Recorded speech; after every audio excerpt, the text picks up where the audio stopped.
That's the time that you use the energy from the spectators. You hear them screaming for you because you're out there by yourself, beating yourself up. Now, they talked about this. This is a couple hours that they're going as hard as they can possibly go. When we were listening to Johnny in that interview with Sal, he talked about flat out. So he's not saving any energy. He's going as fast as he can the whole time. But when you get to those little sections and you got the crowd cheering for you, helps a ton. Canada's Corey Graffender has put in a marvellous effort in this early phase to be the one chasing Johnny Walker in this hare scramble. Watch the descent here. This is incredible. Got to get your weight back, get as much weight on the back wheel as possible. As Robert was talking about, you want to use the front brake, but you got to be really light because a little bit too much, you're going over the bars. So when you go down that fast, rear brake is locked, you're moving your body position. How do you arrest that momentum so quickly? As we see Letty going down that hill, you can see the wheel jumping from side to side because when you lock it up, all of a sudden now you have a wall with those knobbies and it starts searching for the path of least resistance. So if you can, ease up on the brake a little bit to keep the wheel rolling a little bit, but you have to slow yourself down. And then as soon as you get to the bottom, right back up. And straight back into the forest. This is Lettenbichler.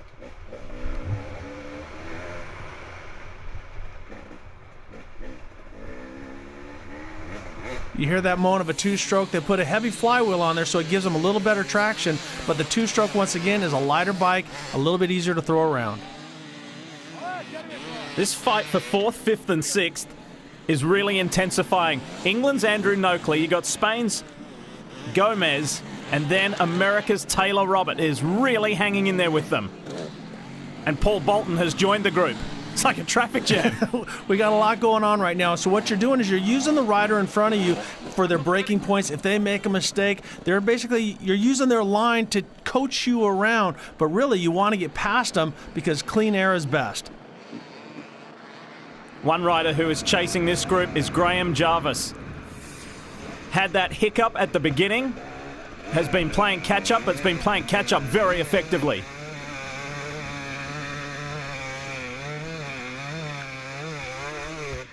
I don't know about you, Lee, but I didn't hear that thing breathe 1 second going up that hill, so definitely wide open on the throttle for Jarvis.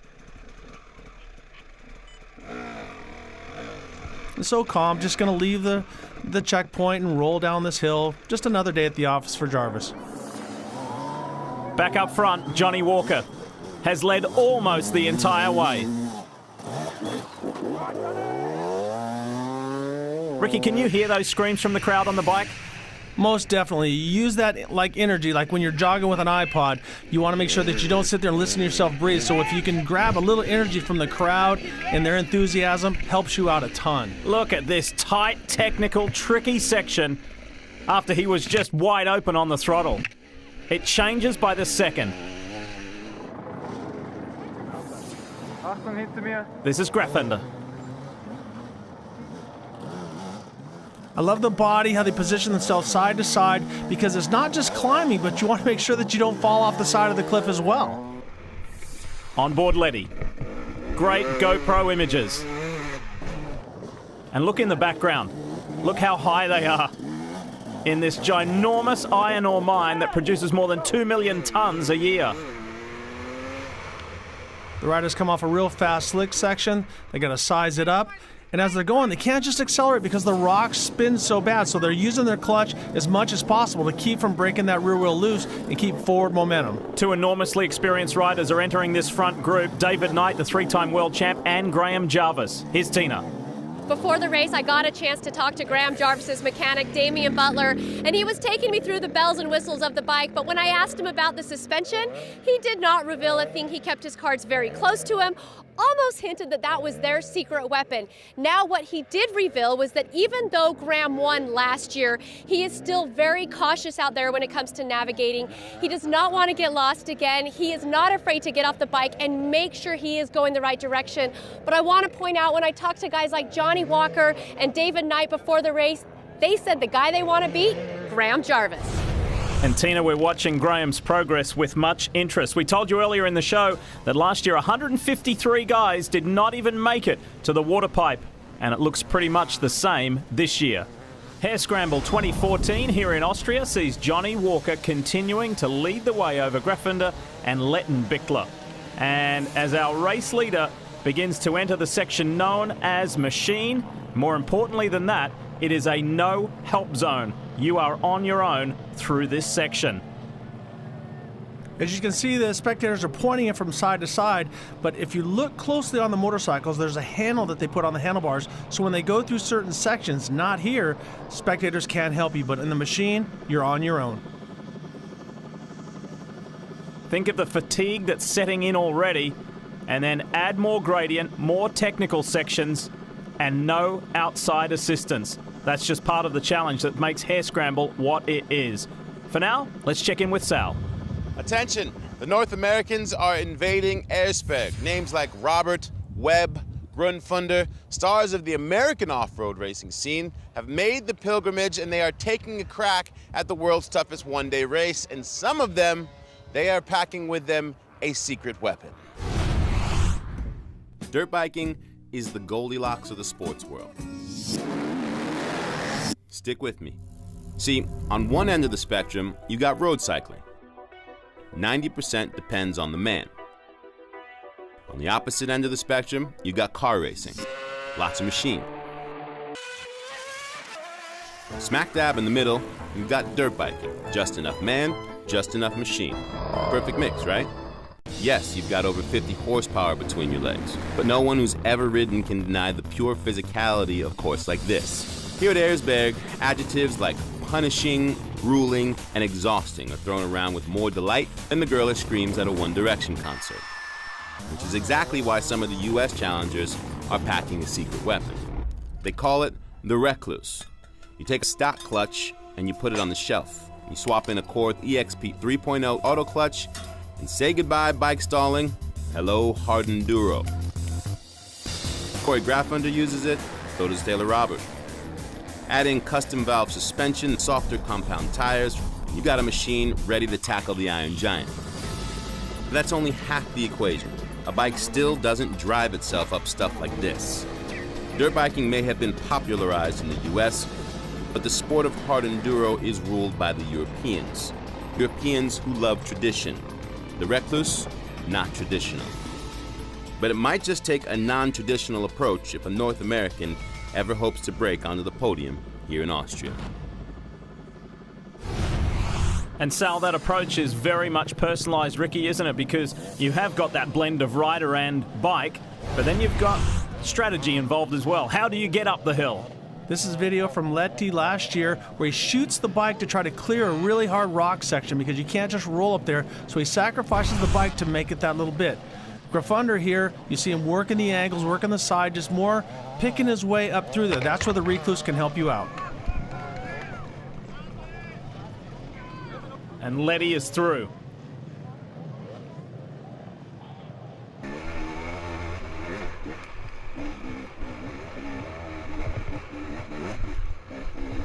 And sometimes it's those really tight technical sections, Ricky, isn't it? That if you can clear that with minimal effort, it gives you that advantage like Lettenbichler. Where you're using so much energy right here, you're probably going anaerobic. You have to try to manage your heart rate as much as possible and your strength, because remember, they're not even halfway yet. So when you get to those flat sections, sometimes you just take a break, not attack, and get your breath. GoPro on board with Graham Jarvis. Continues to claw his way through this field after a poor start. And once you get to the top, he takes a couple short shifts, starts to get his breath back, and think about the next challenge. Wade Nigel Young and Ben Hemingway, 7th and 8th at the moment, as they continue to tackle the machine. Which maybe should be called the Monster. Well, this course is doing a couple different things. As you notice, some of the big rocks are being pushed out of the way. Some things are pulling the riders down the hill. You can see the bikes are starting to steam because they're water cooled. So when you drop a bike on a side in this kind of situation, you can break the radiator. So it could be the end of the day. And Wade Nigel Young's spirit may have been broken after dropping the bike just there. American Taylor Robert drops out of the top 6 as the defending winner Graham Jarvis enters it. Knight is in there, but it's all Johnny Walker leading the way. Hare Scramble 2014. Here we see him navigating up the narrow track. What's awesome about a race like Erzberg is a lot like MMA. you know, where it's mixed martial arts, where they had jiu-jitsu, judo, boxing, all this different stuff. Here you have to pull from everything. Trials, enduro, motocross. You know, you have to make sure that you get a good hole shot. Motocross, here you're using trials techniques and enduro techniques to make your way around. You've got the most dominant trials rider in the world over the last 2 decades, although he says he's semi-retired. Dougie Lampkin's in this event, but you need more than just trials experience, as Walker demonstrates. And while it's a frantic pace up on the track, it's a little calmer back at the paddock, as Tina tells us. Well, here's a look at what goes on behind the racing at Hare Scramble. Below me, you've got one of the paddock areas where about 1,500 plus riders show up every year to set up camp, prep their bikes, and try to tackle this iron giant. Now, the celebration lasts about 5 days, but if you remember to bring your own hot tub, you can have some fun at the end of the day. How's the water, guys? Only at Hare Scramble. Thanks, Tina. Here is Andreas Lettenbichler. Real family affair this year for Letty. His 16-year-old son is also competing. That's amazing that a 16-year-old has enough state of mind to make it around a course like this, because you know how you mature as a rider. We've seen some younger guys, some older guys, but my hat's off to a 16-year-old. GoPro view just shows you the challenges at hand. If you notice, he's got 2 fingers on the clutch. He's feathering the clutch back and forth. The guys with the recluse can roll the throttle on and off and think about that only. But most of the guys are still running a manual clutch. Spain's Alfredo Gomez has raced all over the world in all kinds of conditions. See, it's a combination here. Here's a trials move. You pop the front wheel up in the air, you bounce it around, do a complete 180, and they're still climbing. It looks flat on this GoPro image, but trust me, they're climbing pretty steep hills. So that's the top 3. Here is 4th place Corey Greffender.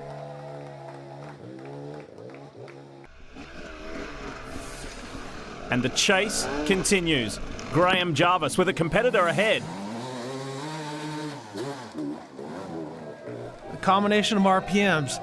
They'll use the high RPM to climb the hill, and then they'll go back to a low RPM and control that RPM with the clutch so they don't get rear wheel spin. You can see the big rocks you got to navigate around, but if they have that throttle too wide open, what's going to happen? They're just going to spin and slide back down the hill. Gravity's going to take over. So it's Bolton that Jarvis is chasing. Devil's Route offers quite the challenge.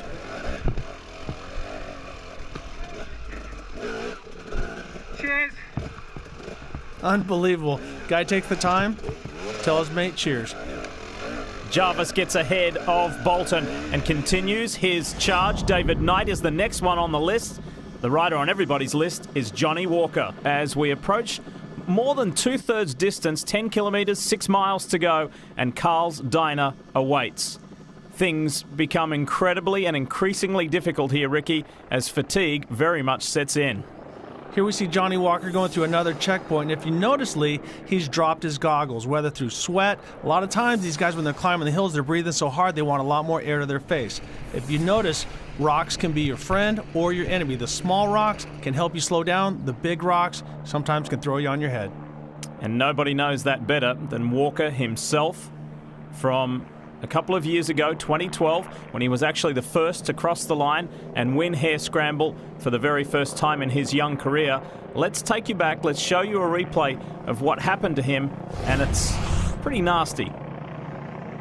When a rider goes down, takes a hard hit like this, and then still comes back to win the race.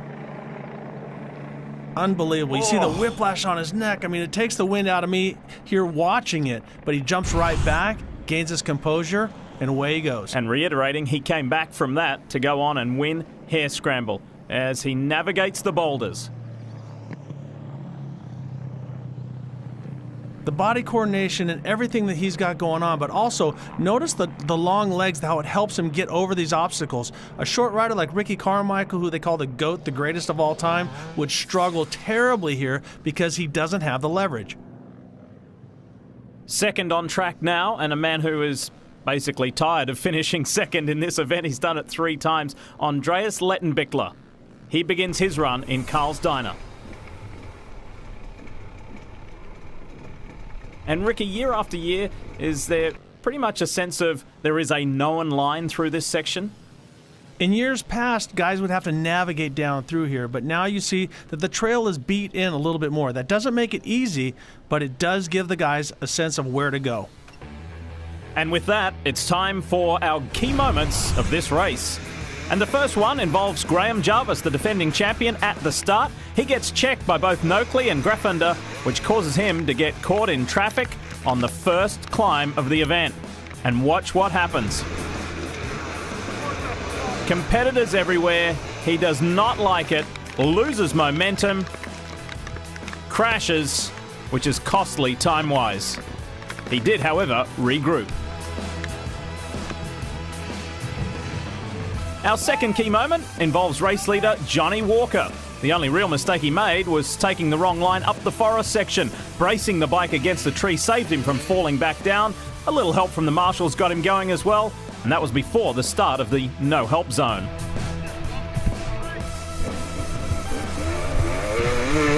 And sometimes it's better to be lucky than good, or maybe good rather than lucky, as Lettenbichler ghost rides his bike to the top of this forest section.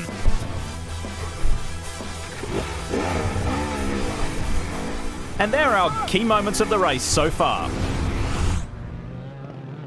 Making some very good progress is Paul Bolton. And Ricky, he's made his way up to third. Do you think this section, Carl's Diner, is one of those parts of the race where you can really make your move? You may be better than navigating the boulders than some of your competitors? Well, when I raced Supercross, it was always attack, attack. And then when I started racing trucks down in Baja, I had a philosophy: make time by not losing time. And as long as Bolton keeps moving forward and doesn't have any big delays by getting stuck on the rock, as we saw what happened to Johnny Walker a couple years ago, a big crash, you're doing good. So it's all about racing yourself and not making a mistake. Letty shows us just how you've got to be from one side of the bike to the other. And look at that, pedaling through with his left foot.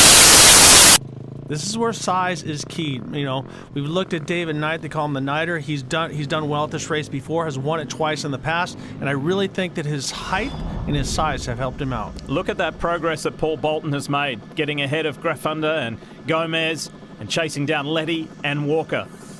And the second place, Andreas Littenbeckler, seems to be struggling in Carl's Diner here, Ricky. As you can see, there's not a defined line there, and Letty's off just a little bit, and he's losing a lot of time. Speaking of this section, and race leader Johnny Walker is almost through Carl's Diner, and when you know that you've got something as gnarly as this section of this 20-mile race and you've got it almost complete, that's got to bring a sense of relief, doesn't it? A little bit, but you got to realize that he's going into a gang fight with like 10 guys, so he's basically beaten up 5 of them, but he doesn't know exactly what waits around the next corner. Or how far they're behind. But so far, Walker has been amazing. Incredibly consistent and pretty much error-free. Almost making it look easy. But in this event, where the majority of the competitors fail to finish, just getting started is a reward in itself. Why in the world would anyone want to do this? The odds of actually finishing, minuscule. The odds of damage to body or bike, high. But even with those probabilities, for the past 20 years, riders from around the world sign on the dotted line. Canada, Italy, Germany, Spain, Great Britain, and the USA all represented on the starting line, if not the finish line. Sure, the pros get the glory, but the heart of this race is on the 2nd, 3rd, 4th, and 5th rows. Crazy weather, crushed exhausts, torn tires, blown suspension. But the motivation to line up never seems to be broken. What exactly is it about the world's toughest enduro that keeps these guys coming back?